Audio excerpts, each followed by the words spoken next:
Hoy lo que vamos a ver va a ser qué es lo que ocurre cuando cogemos semiconductores tipo P y semiconductores tipo N y los vamos uniendo, ¿no? La primera unión que nos sale es un componente que tiene un semiconductor N y un semiconductor P, lo que se denomina la unión PN, ¿no? Y que forma el primer componente, configura el primer componente electrónico basado en semiconductores.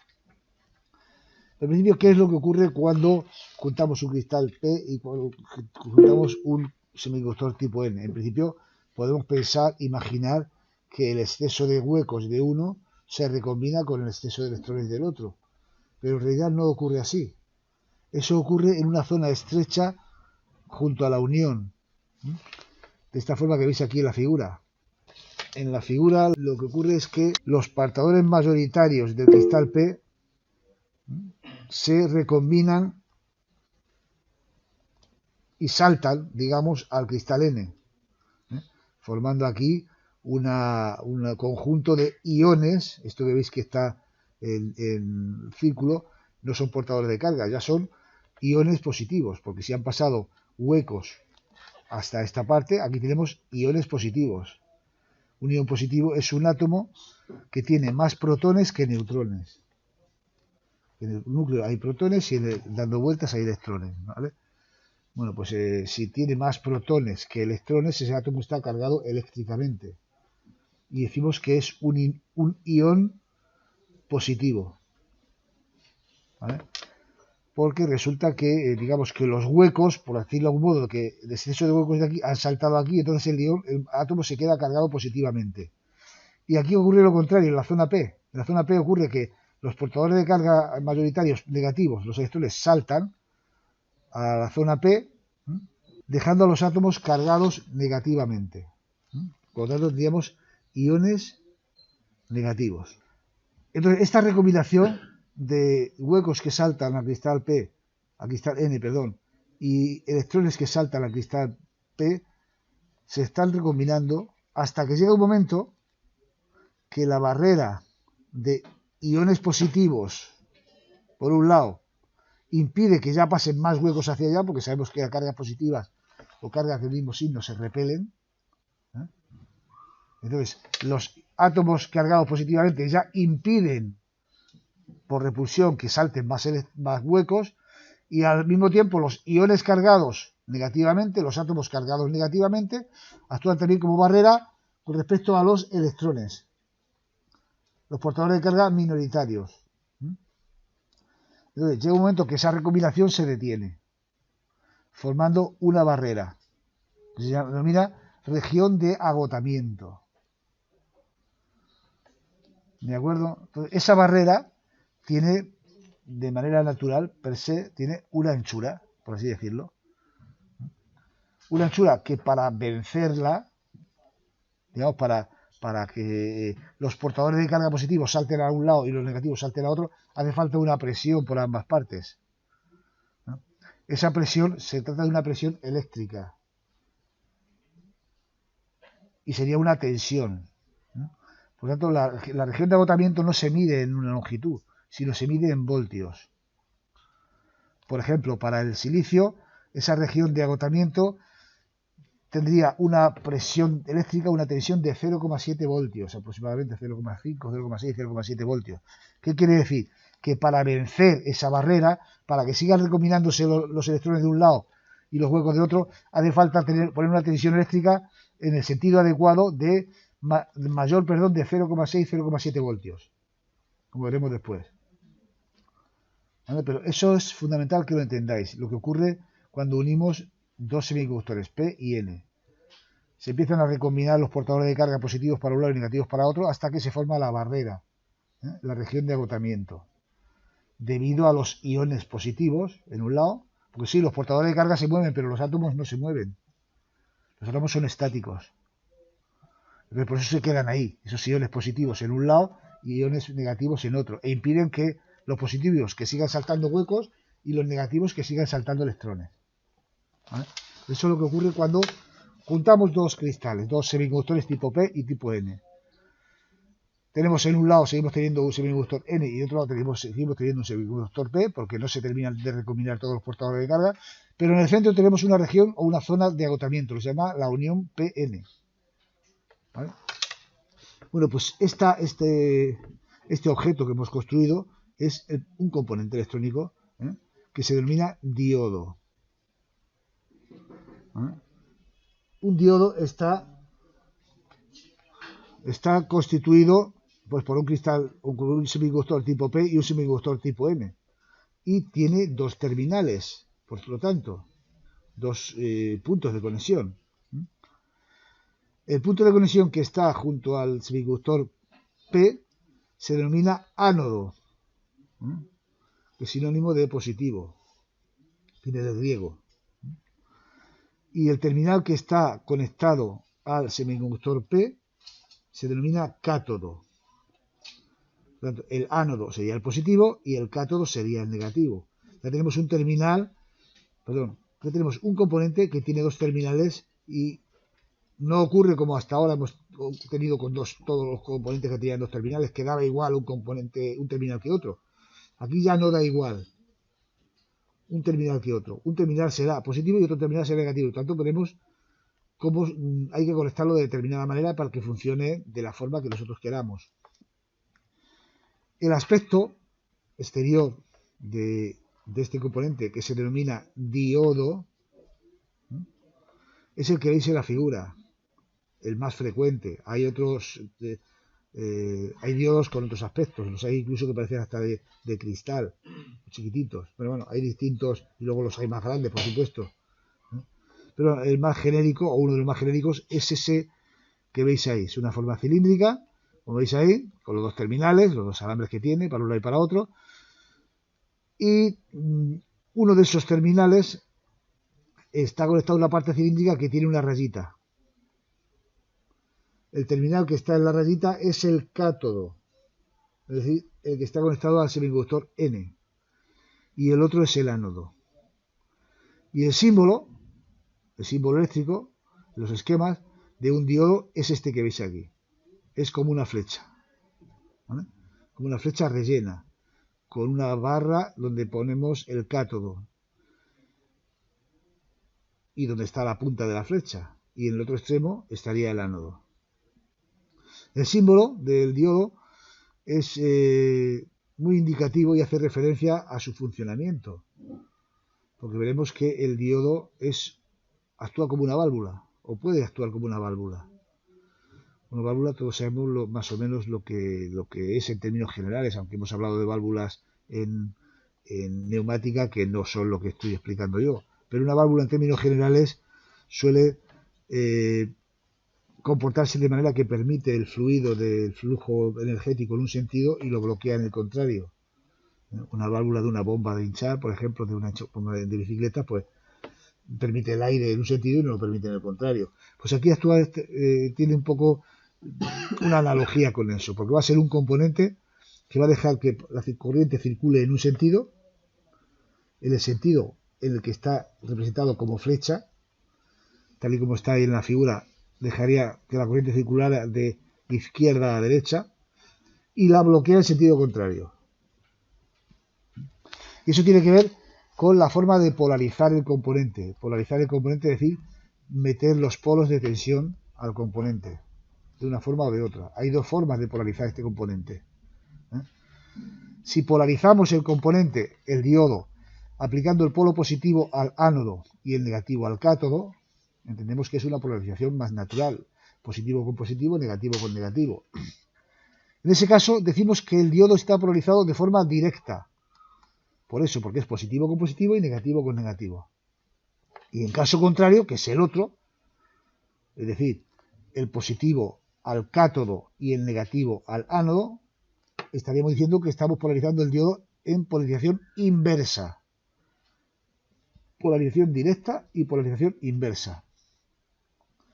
¿Qué ocurre en ambas cosas? En ambos casos. En polarización directa, la zona de agotamiento se estrecha.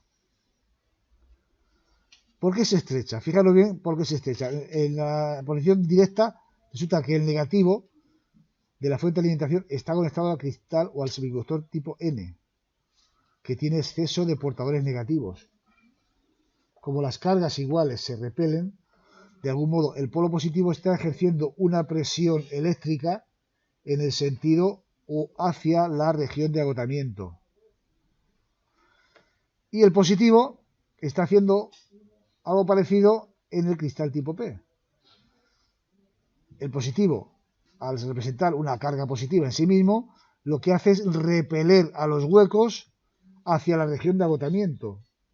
Es como si estuviéramos presionando por ambos extremos contra la región de agotamiento. Si la tensión de la batería o de la pila supera esa tensión que hemos dicho antes de 0,6-0,7 voltios, entonces se recombinan los portadores de carga.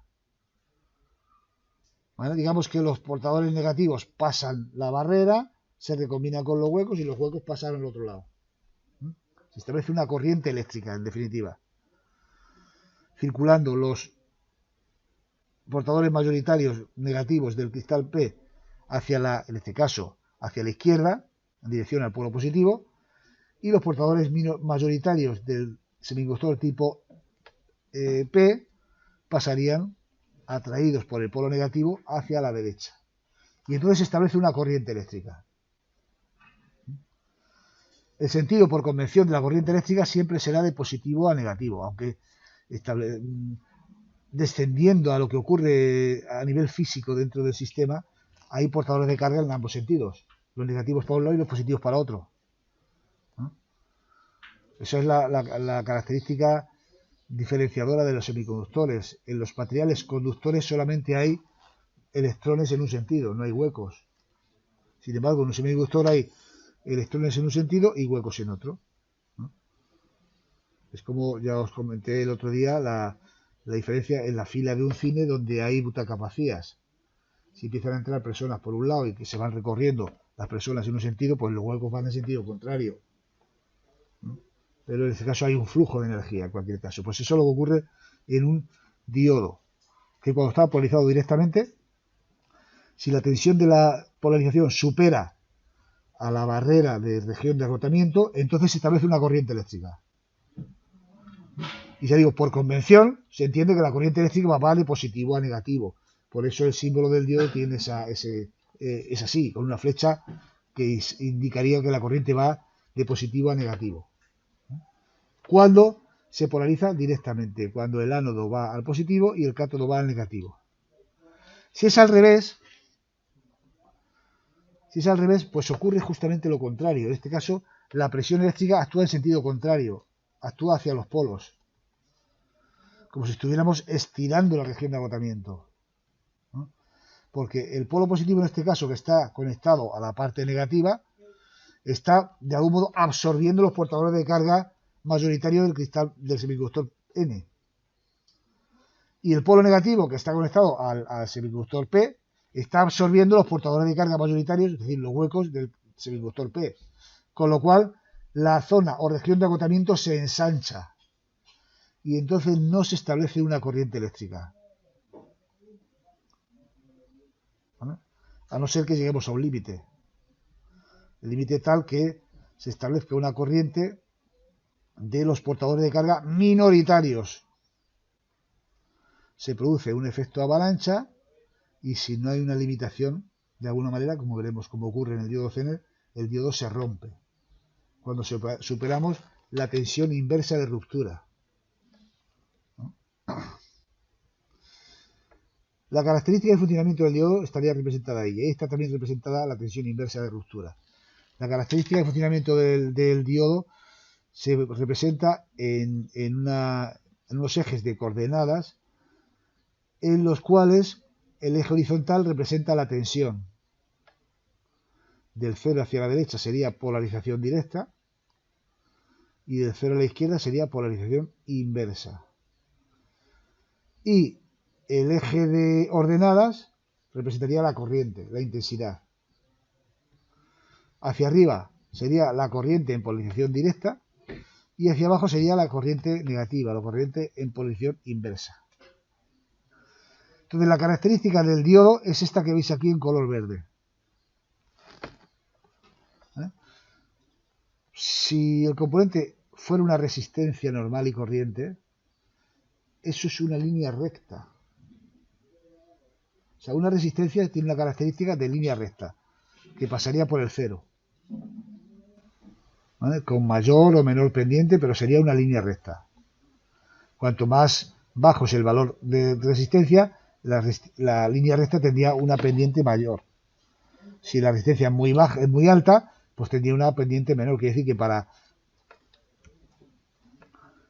para una gran tensión pasaría una pequeña corriente. Pero el diodo tiene esta forma característica, no es una línea recta para nada. Fijaros cómo actúa en polarización directa. En polarización directa, en principio, pasa muy poquita corriente hasta que vencemos esa barrera de potencial. Como pone aquí, de 0,5 a 0,7 voltios para el silicio. Cuando la fuente de alimentación tiene esa tensión o más, fijaros lo que pasa con la pendiente del diodo. Sube bruscamente. Tiene una pendiente muy elevada. Se comportaría como un cortocircuito. Con lo cual el diodo acabaría rompiéndose. Porque fijaros bien, si aquí tengo 0,6, 0,7 voltios y la tensión que le metemos es una pila, por ejemplo, de voltio y medio, pues lo vamos aquí. Y entonces la corriente ya se pierde. Y probablemente el diodo se deteriora. Por lo tanto, el diodo debería de tener una recta, o sea, una resistencia limitadora. O la carga, sobre la carga que actúa. Nunca podemos coger y meter una tensión superior a la de barrera directamente a un diodo de una fuente. Porque si no, no lo cargamos. ¿Lo veis? Es decir, primero se comporta como una resistencia muy alta, con una pendiente muy baja en esta zona de aquí. Pero una vez que supera el valor, para arriba. Y en polarización inversa ocurre lo mismo, lo que pasa es que a otra escala.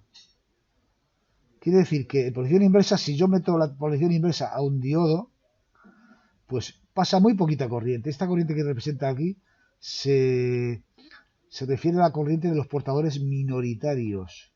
Los electrones que hay en los cristales tipo P, en los semiconductores tipo P, y los huecos que hay en los semiconductores tipo N. Entonces hay una corriente muy, muy pequeña de portadores minoritarios.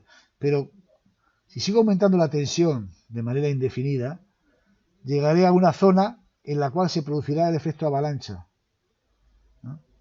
Que ya por efecto térmico y por choques de los portadores de carga, empezaría a circular una corriente y si supero ese valor, cierto valor que sería el valor de la tensión de ruptura, el diodo pues también se rompería. Tenemos aquí una pendiente con un ángulo prácticamente de 90 grados. Y entonces a partir de esa tensión, como veis, ya nos vamos al infinito. Esta tensión, o esta zona de trabajo, o sea, esta zona de tensión de ruptura, es una tensión normalmente elevada. Y en los diodos, sobre todo los que van a actuar como rectificadores, pues es una tensión a la que no debemos de llegar. Es un parámetro que tenemos que utilizar en los diodos, conocer en los diodos, para saber que en polarización inversa ese diodo no debe llegar a esa tensión. ¿Ah? La tensión de ruptura o tensión Zener también se llama. ¿Por qué se llama tensión Zener? Pues por el nombre de alguien que investigó en esto y que le encontró una aplicación a un diodo actuando en esa zona de trabajo. Esa zona de trabajo no es una zona natural para un diodo, ¿no? Polarizándolo inversamente. Pero en determinados aspectos o para determinadas funcionalidades sí que es utilizable esa zona de trabajo. Lo veremos después. En principio, ¿cómo comprobamos y al mismo tiempo reconocemos los terminales de un diodo Zener? Si no vemos en el diodo dibujado el cátodo o la rayita del cátodo, no es identificable. ¿Cómo sabemos? Ambas cosas. Si el diodo está bien y al mismo tiempo cuál es el cátodo y cuál es el ánodo. Considerando lo que es polarización directa y polarización inversa y considerando que nuestro polímetro tiene como ómetro dos terminales, uno positivo y otro negativo, porque el polímetro tiene dentro una pila para ello, y la pila tiene un polo positivo y tiene un polo negativo. Si utilizamos eso y lo aplicamos al diodo, cambiando la polaridad, podemos deducir las dos cosas, si el diodo está bien y cuál es el ánodo y cuál es el cátodo. El fundamento es muy sencillito, considerando esto que os he dicho. Si el terminal de prueba se aplica positivo al ánodo y el negativo al cátodo, sabemos que estamos polarizando el diodo con la tensión del polímetro directamente. Positivo ánodo, negativo cátodo. Entonces, en ese caso, la medida de resistencia del polímetro debe dar un valor relativamente bajo. Es cuestión de ir subiendo el campo hasta que me dé un valor. A lo mejor en continuidad no te da valor, pero bueno, tú que subes a lo mejor a 200 o a 2K, enseguida te da un valor relativamente bajo. O al menos más bajo que si hacemos lo contrario. Es decir, si ponemos el negativo al ánodo y el positivo al cátodo. En principio supongamos que no sabemos cuál es el ánodo y cuál es el cátodo. Simplemente sabemos cuál es el positivo de mi polímetro y cuál es el negativo. El negativo será el que conecta el terminal COM. Normalmente ponemos la pinza negra para facilitar el reconocimiento. Y el positivo es el que ponemos al otro terminal, donde pedimos para pedir ohmios. Entonces, si yo conectándolo al componente, al diodo, en esa posición tenemos una resistencia baja, resulta que donde esté el positivo sería el ánodo y donde esté el negativo sería el cátodo. Si al cambiar los terminales al diodo ocurre que la resistencia es mucho mayor, es decir, se me sale de campo y tengo que subir para tener alguna resistencia y tal, deduzco que lo estoy polarizando inversamente. Por lo tanto, donde esté el positivo sería el cátodo y donde esté el negativo sería el ánodo. Estoy haciendo las dos cosas, comprobando que el diodo está bien, porque me da diferentes resistencias según lo polariza, y comprobando cuál es el ánodo y cuál es el cátodo. Si a la hora de hacer esta medida me da la misma resistencia en ambos casos, normalmente baja, es que el diodo está averiado. ¿Vale? Eso hay que considerarlo. Por lo tanto, cuando estéis trabajando con diodos, una de las cosas que vais a hacer va a ser comprobar el diodo. Aunque se va a ver claramente dónde está la rayita y tal, yo voy a querer que lo comprobéis. Y comprobéis esto, como en un sentido tiene una resistencia y en otro sentido tiene otra resistencia. Y os deis cuenta de que cuando hay una resistencia baja, donde tenéis el negativo efectivamente es el cátodo y donde tenéis el positivo es el ánodo.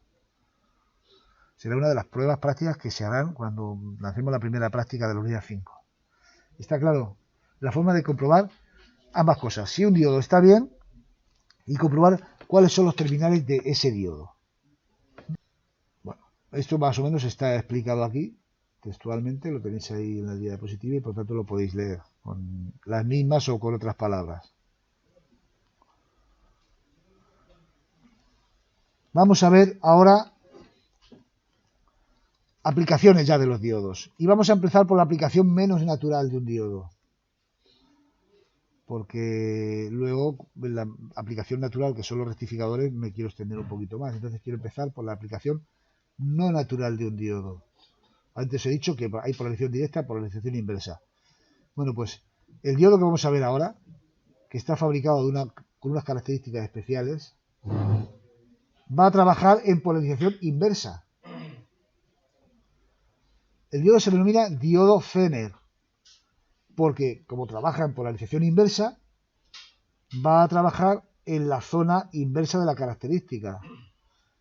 Y la zona inversa de la característica no tiene nada interesante salvo cuando llegamos a la zona de ruptura, a la zona de tensión Zener.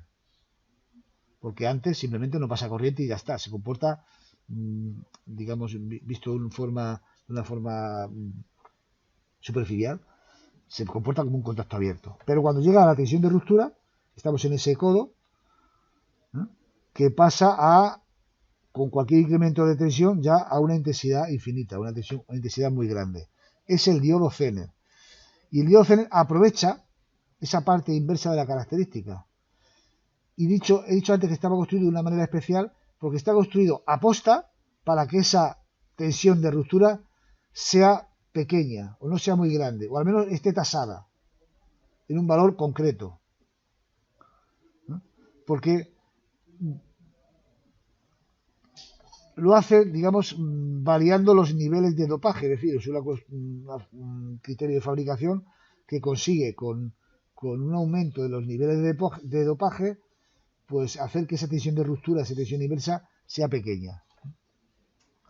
La denominamos tensión de Zener o tensión del Zener, y es una de las características de este diodo. ¿Por qué es útil este diodo en ese sentido? Porque vamos a hacer que actúa como estabilizador de tensión. Esa es la aplicación del diodo Zener. Y vamos a ver por qué actúa como estabilizador de tensión. ¿Qué quiere decir un estabilizador de tensión? Pues lo que pretende indicar la palabra. Es un sistema que mantiene estable la tensión.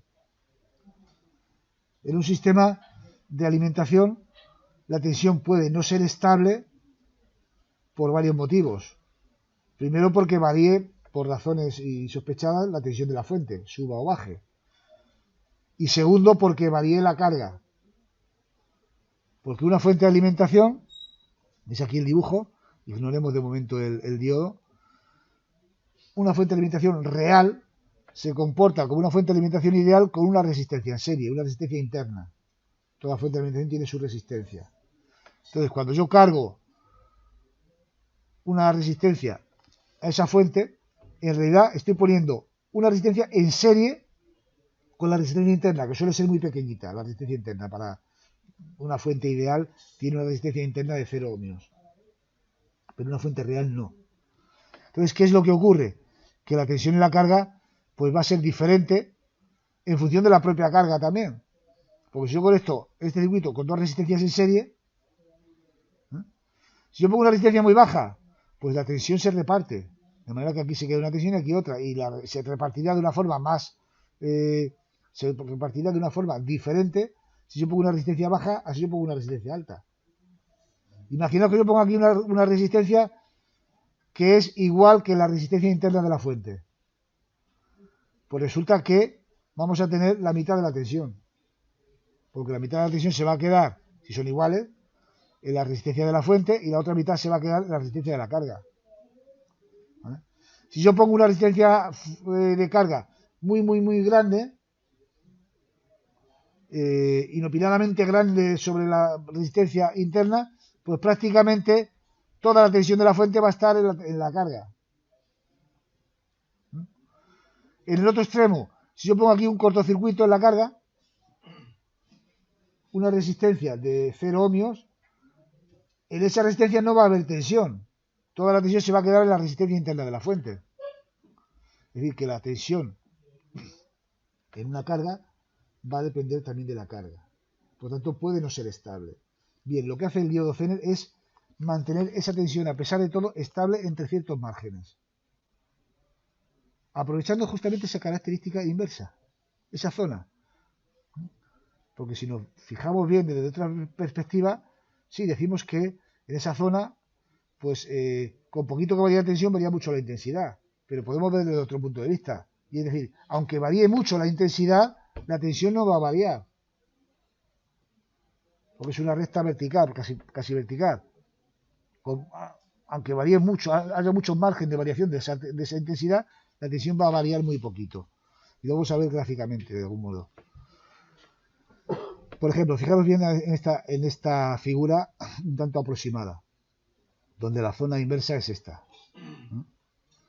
Vamos a ver que aquí tenemos una gran pendiente y observamos que ante una gran variación de intensidad, desde prácticamente 0 hasta este valor, intensidad máxima de Zener, por encima de aquí el Zener ya se rompe, la tensión va a variar muy poquito. Entonces yo si de alguna manera consigo que el diodo Zener conectado de esta forma, con el cátodo al positivo, lo veis, y el ánodo al negativo, no nos movamos de esta zona de trabajo, vamos a conseguir que la tensión en esa zona de trabajo permanezca casi estable. esta pendiente de aquí es incluso exagerada, sería una pendiente incluso mayor. Entonces, para grandes variaciones de intensidad, habrá muy poquita variación de tensión. Y es por eso por lo que el diodo Zener actúa como estabilizador de tensión. Vamos a ver cómo se consigue esto. Pero ese es el principio. Que conectar en paralelo con la carga el diodo Zener. Fijaros bien el símbolo del diodo Zener. Es casi igual que el símbolo del diodo, solo que con estos dos rabitos, uno para arriba y otro para abajo, asimilándolo o haciendo una analogía con la letra Z de Zener. Y sobre todo conectándolo, ya digo, de manera inversa, el cátodo con el positivo y el ánodo con el negativo. Entonces, un estabilizador basado en Zener se basa en el cálculo de esta resistencia, ¿no?, que se sobrepone a la de la fuente, como resistencia que va a limitar la corriente de Zener. Vamos a ver cómo se calcula todo eso, para que el Zener se mueva en esta zona de trabajo y no se queme. Porque claro, si aquí ponemos un cortocircuito y superamos con esta pila la tensión Zener, el diodo Zener se rompe. Entonces aquí esta resistencia actúa como limitadora de corriente. Y lo que hemos dicho antes, fabricando el Zener de una manera determinada, se obtienen tensiones Zener desde 1,8 a menos 200 voltios. Por tanto, nosotros para utilizar o para implementar un estabilizador basado en Zener, solo tenemos que decir, voy a comprar un Zener, por ejemplo, de 9 voltios o de 10 voltios para conseguir eso, 9 o 10 voltios, lo que yo quiera. Voy a hacer un estabilizador de 6 voltios, pues cojo y compro un Zener de 6 voltios. Y la potencia adecuada, ya veremos luego la forma de calcularlo. Pero en principio esa es una de las aplicaciones de los diodos. La menos típica, porque es por la que yo quiero empezar. Pero antes de nada, antes de hacer esto, de este cálculo, porque quiero establecer un cálculo, voy a introducir otro concepto, que es la recta de carga. Es un concepto muy utilizado en electrónica, tanto para los diodos, para los transistores, etcétera. Porque los semiconductores son componentes que no tienen una línea recta de características, sino que son curvas. Entonces, el punto de trabajo, que es el punto de tensión e intensidad en la cual va a trabajar ese componente, va a depender de factores. Y para determinar los puntos de trabajo de esos componentes, necesitamos conocer lo que es el concepto de recta de carga. Esto es un aspecto genérico, no de los diodos, sino de todos los circuitos eléctricos. Y de gran aplicación dentro de los circuitos electrónicos, que es la recta de carga. ¿Y qué es una recta de carga? Pues representa todos los posibles puntos de trabajo, es decir, de tensión e intensidad, de cualquier componente que se conecte a una fuente determinada. Sí, tenemos una fuente. Pues esa fuente va a tener una recta de carga, que va a representar todos los posibles puntos de trabajo de cualquier componente que pongamos. Otra resistencia, por ejemplo, o un transistor, o un componente electrónico, o un diodo.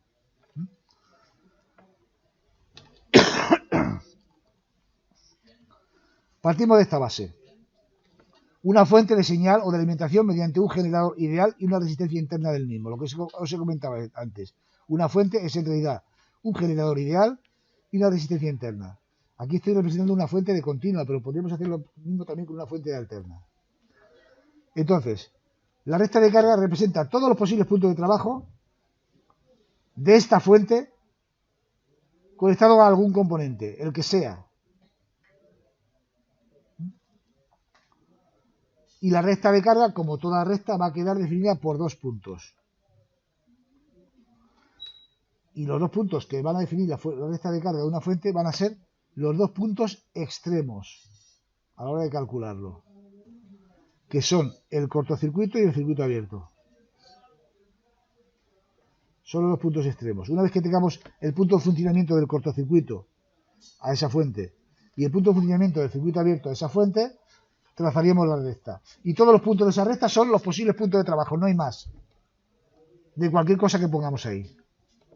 Ahí representamos el componente, un componente abstracto, pero todos los posibles puntos de trabajo de esa fuente. Luego la recta de carga está referida siempre a una fuente, ¿no? Ya sea una fuente de alimentación o una fuente de otro circuito que venga, un amplificador o lo que sea. La recta de carga de esa fuente representará todos los posibles puntos de funcionamiento de esa fuente con cualquier componente. Y se representaría así. Tenemos la intensidad, tenemos el eje de tensión, y uno de esos puntos sería el cortocircuito, que sería, si yo hago aquí en este dibujo un cortocircuito, estaría representando una resistencia de 0 ohmios, ¿no? Imaginaos este circuito tan sencillo, aquí con un cortocircuito. ¿Qué tensión habría aquí? Si esto es un cortocircuito, 0 voltios, sería un punto del eje sería 0 voltios, no estaría separado de ahí. ¿Y qué intensidad? Pues la intensidad sería la tensión de esa fuente ideal partido por la resistencia interna. Luego tendríamos aquí un punto de trabajo que sería 0, y tensión partido por resistencia interna. Ya tenemos un punto de la recta de carga. ¿No? Y el otro punto es el circuito abierto, es decir, una resistencia infinita, tal y como está en la figura. Tal y como está en la figura, ¿qué intensidad circularía por ahí? Si esto está abierto, ¿qué intensidad circularía? 0, ninguna. Luego el punto estaría en esta recta de aquí. ¿Y qué tensión tendríamos aquí si yo pongo aquí un voltímetro? Toda la tensión de la fuente. Porque como no pasa ninguna corriente, no hay ninguna caída de tensión en esa resistencia interna. Y como no hay ninguna caída de tensión en esa resistencia interna, tenemos toda la tensión de la fuente. Luego el otro punto de la recta de carga sería la tensión de la fuente, V sub 0, 0 amperios. Bueno, pues esos son los dos puntos de la recta de carga de esa fuente. Y se calcularía así. Por lo tanto, todos los posibles puntos de trabajo de esa fuente, conectándole cualquier componente, el que sea, tienen que estar necesariamente dentro de esa recta. Ese es el concepto de recta de carga, que me va a servir para sacar el punto de trabajo pues, del diodo Zener, de diodos rectificadores, de transistores, de cualquier componente que yo conecte a una fuente. ¿Queda claro el concepto de recta de carga? Es sencillo, a priori puede ser un poco complejo, pero en el fondo es sencillo. Es determinar los dos puntos de trabajo extremos. Y además fácilmente determinables. Si conocemos la resistencia interna y conocemos la fuente, la tensión de la fuente, pues eso serían los dos puntos de trabajo. Y esa sería la recta de carga. Entonces, por ejemplo, si yo conecto un diodo en polarización directa a esa fuente, está claro que el punto de trabajo va a ser ese. El cruce de la característica del componente con la recta de carga. ¿Vale? ¿De acuerdo? Si tengo otro diodo con otra característica diferente, pues en fin, en cualquier caso, si yo aquí conecto una resistencia fija que tiene una pendiente, pues el punto de trabajo pues sería el punto de cruce de la recta de carga con la recta de la resistencia. Que no hace falta el trazado gráfico, lógicamente, para una resistencia, pero cuando los componentes tienen una curva que no es una recta, pues ya el concepto de recta de carga adquiere importancia, precisamente por eso, porque el componente que yo ponga ahí no es una línea recta. Si el componente que yo ponga ahí es una línea recta, no hace falta ni siquiera el concepto de recta de carga, yo inmediatamente sé qué tensión y qué intensidad va a pasar. Por un cálculo sencillo que haga de dos resistencias en serie, pues aquí va a haber una intensidad y una tensión de tanto. Pero cuando es un componente que no es una recta, que es una curva, pues adquiere importancia ese concepto de recta de carga, porque el punto de trabajo será el cruce, será de alguna forma un criterio gráfico para detectar ese punto de trabajo. Y eso de la recta de carga me va a servir precisamente para calcular la resistencia del diodo Zener, que se va a calcular de la siguiente forma.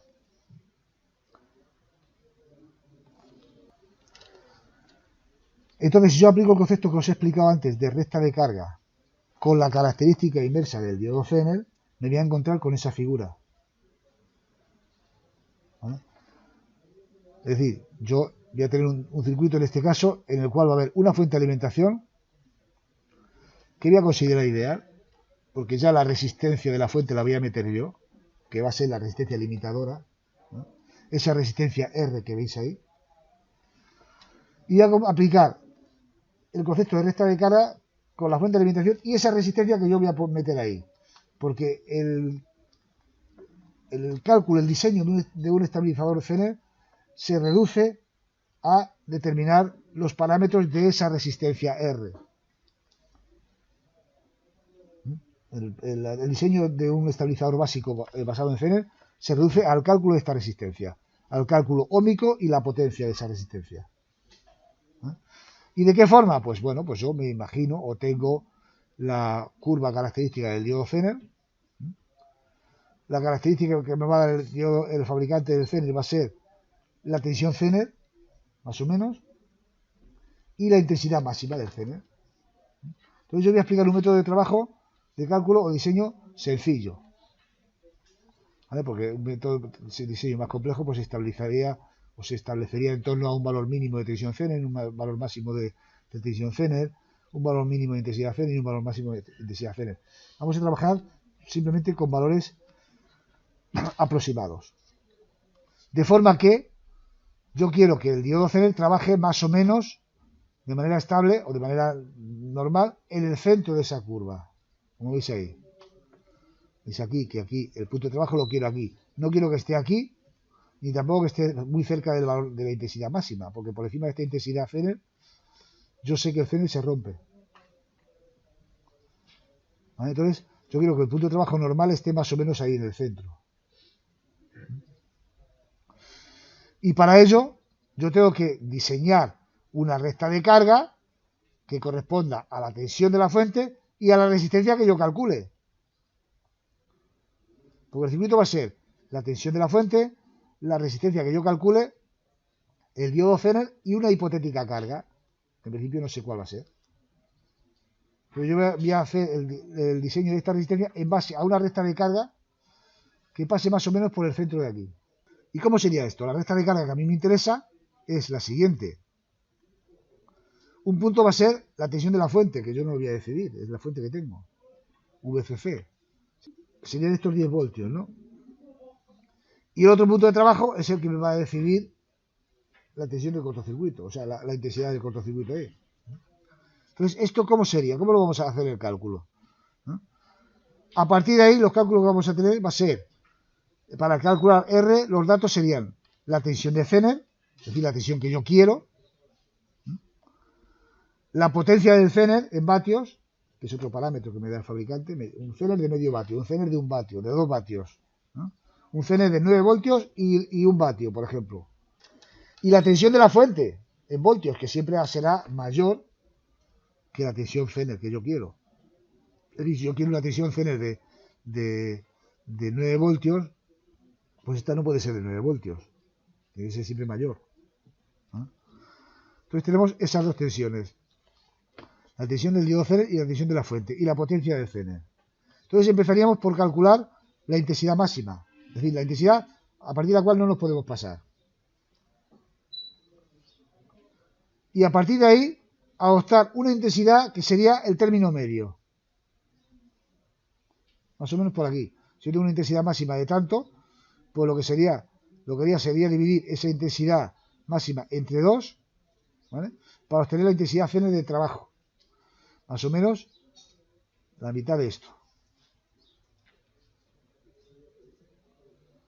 ¿De acuerdo? Entonces, el cálculo de R aquí es muy sencillo. Ya digo que es un cálculo simplificado.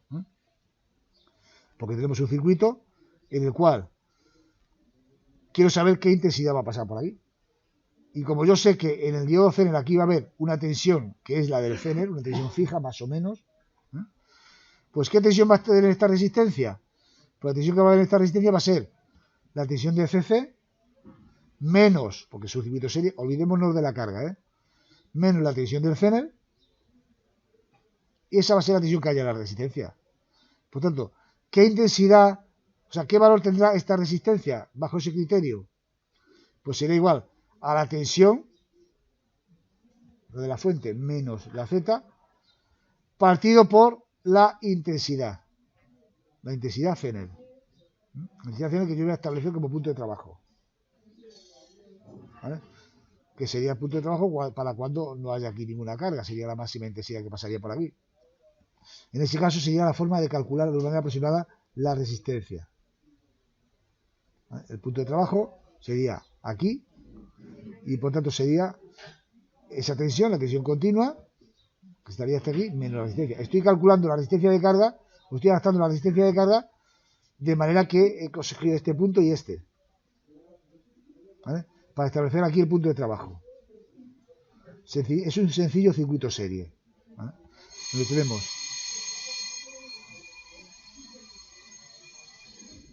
Donde tenemos la tensión de una fuente, la resistencia que yo quiero calcular y la tensión que va a quedar aquí en el Zener. Entonces, ¿qué intensidad pasaría por aquí en ese sencillo circuito Zener? Pues la intensidad Zener. ¿Y qué valor, por lo tanto, debe tener esta resistencia para que pase esa intensidad y no otra? Pues tiene que ser la tensión de la fuente menos la tensión del Zener partido por la intensidad del Zener. Y así de sencillo lo vamos a calcular. Y otro valor, porque una resistencia tiene dos parámetros, la resistencia y la potencia. ¿Cuál sería la potencia de esta resistencia?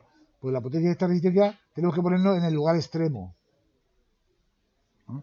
Y el lugar extremo es que toda la fuente esté en la resistencia, es decir, que el diodo Zener se haya roto, de algún modo haya un cortocircuito, por ejemplo, y el otro extremo es que aquí haya un cortocircuito. Si aquí haya un cortocircuito, no es que el diodo Zener se haya roto, sino simplemente que hay un cortocircuito y aquí ya no va a haber la tensión Zener, desde luego, va a haber cero. Entonces toda la tensión estaría aplicada a la resistencia. En ese otro caso extremo, en el caso de un cortocircuito, esta resistencia sufriría si no la calculamos con ese criterio. Y el criterio es que la potencia de esta resistencia sería la que hace referencia a tener toda la tensión dentro de esa resistencia. Y la fórmula de potencia, teniendo solamente los parámetros de tensión y resistencia, es tensión cuadrado partido por resistencia. Recordamos esto de la unidad 1. La potencia es tensión por intensidad, sí.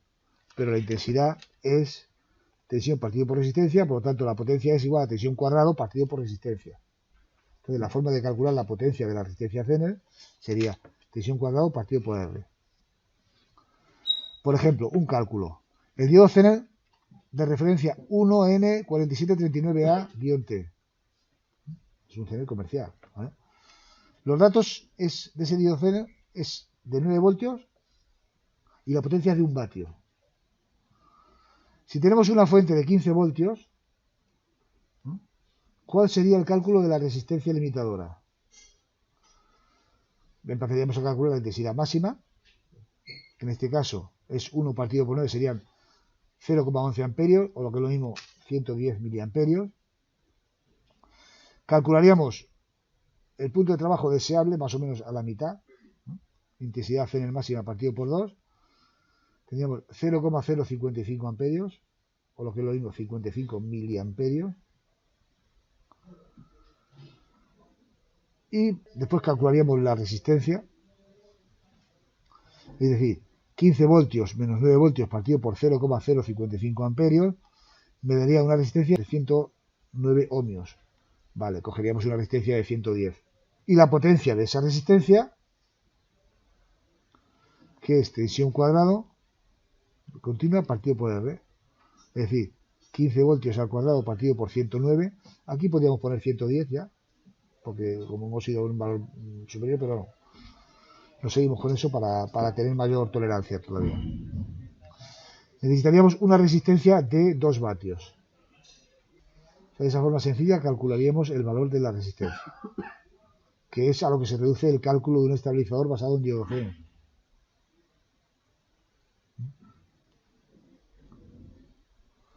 Y con esto damos por terminada aquí la exposición teórica de la unidad. A partir de aquí ya empezaremos con la aplicación más natural de los diodos, que son los rectificadores o circuitos que convierten corriente alterna en corriente continua.